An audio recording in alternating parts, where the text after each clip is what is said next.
of Labette County High School, home of your Labette County Grizzlies. And boy, do we have a dandy in store for you this evening. Jack Leak with Isabel Redford and Lucas Hayward on the YouTube video live stream. As Isabel, it is a sea of red and a sea of gold. And I don't mean red and gold as in Labette County's colors. I mean red Labette County and gold, more so blue, those Parsons Vikings. As it is the good old Parsons-Altamont rivalry. Here in about 11 minutes, our girls' game will tip. But Isabel, nothing beats it. Nothing beats it. This is definitely one of those nights, no matter if you're in high school or you live in the surrounding area, you'll look forward to these nights all year long. And it's not going to be anything short of a good matchup tonight. So I am excited to see what's in store for tonight. As it absolutely is going to be a good game. But, you know, on paper, if you just took a quick glance, you'd think, man, you know, I don't know if it will be good. Labette County's 1-4 on the season. They've struggled a lot in terms of the offensive side of the ball. They've played pretty good defense, but aside from that, this team has struggled to score, Isabel. What are a few things that have been those hiccups for Labette County as they have lost?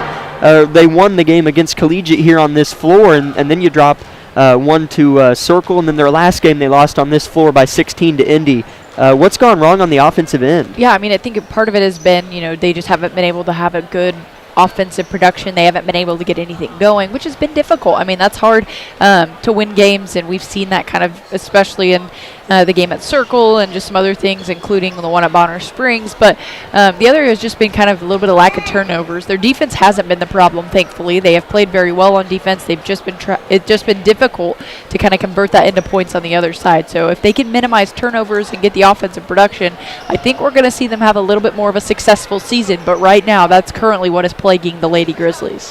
Kaiten O'Brien leading scorer for the Lady Grizzlies, 14 points a game. She's been the one staple for this team. And Coach Vollmer said it really well in our coaches interview during our post-game show. She scored 14 against Independence on Tuesday night, all of them in the second half, and then the leading scorer after her was Shelby Wilson with 3 points. And Coach Vollmer said we haven't had, this isn't word for word, but she said we haven't had a style or a guard like her in a while, one of those two I believe, and it causes us to just kind of stand and watch her play. The other four will just kind of watch Kaiten do her thing, and there's no fluidity, there's no poetry about it. It's kind of Kaiten, and then the others just try to facilitate. So how can the other players step up, help her out, and also go attack a little bit themselves? They've tried to attack, but then again, it's Kaiten O'Brien's been the lone source of offense. Yeah, and when she pushes the ball so well and so quickly, so it is, sometimes you just kind of go, wow, like you just want to stand and watch her do her thing, which is great.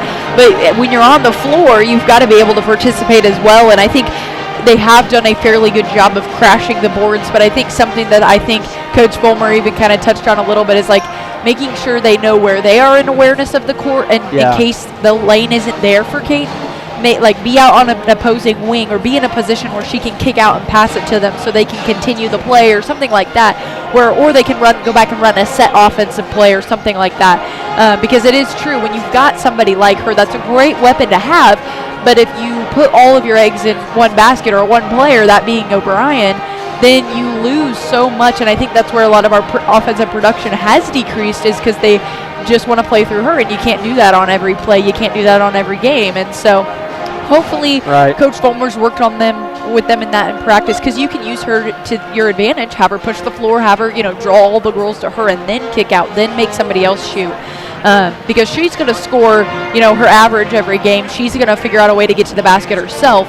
It's going, okay, how do we update that and bring in all of our other players as well, you know, the other 4 players on the floor to score and be just as successful as she is. As that's going to happen, because Labette has to put up points. Even if your defense is good, offense is a big part of basketball as well. But these Lady Vikings are something else, as they return a lot of starters.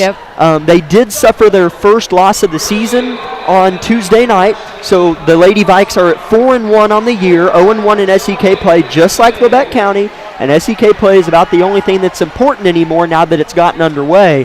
But, man, the Lady Vikes have turned it around. In the 2019-2020 season, they didn't win a game. They went 0-19. In 2020 and 2021, that season, they went 5-12.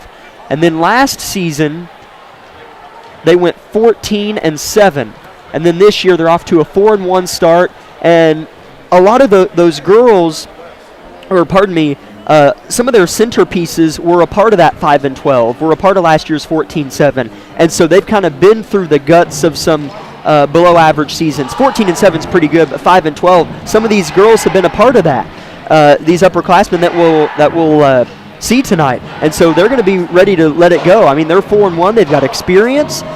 They're playing a Labette County team that has lost a lot of production. So they're going to be like, man, this is we're not going against Anna Dean, Madison Brandon, Lauren Forbes, and Carson Stewart. Let's go. But Labette County they brought in a lot of talent as well. So it's a different look for Parsons when they're looking at this Labette County team, but Parsons has come a long way. Yeah, they definitely have, and I remember, I kind of, as you're going through those numbers and thinking back over those seasons, you're exactly right. I mean, these ladies have, they've been through what it's like to lose and have a losing season and, hardly win a game to, having those positive seasons where they are winning most of their games, where they are making, runs late postseason, those kind of things. And so, I mean, with some of it, these ladies, being juniors and seniors, I mean, they're going to be ready to, really make these last few moments, these last few years count. And so they're not going to go down without a fight. Last year at Parsons, that game took place on Tuesday, December 14th. About a year ago today, Labette County went to Parsons and beat these Lady Vikes by a point, 39-38. And again, we lost a lot of girls that won that game, and they bring back about all of theirs who lost that game by a point to the Lady Grizzlies. But then Labette really got a hold of the Vikings on Saturday, February 5th, so way later in the season. There was a huge gap. I think there's a decent gap this year and when we play Parsons again as well. But here on this floor, February 5th last year, we beat the Lady Vikes 59-43. So both these teams threw some knockout punches last year at each other, but Labette County swept them 2-0 on the year, and Parsons looking to begin a sweep at 1-0 on the Lady Grizzlies tonight. 4 minutes until tip-off. It'll be a doozy. The band is rolling. We'll take a 60-second timeout and continue our Tank Connection pregame show on KLKC Parsons.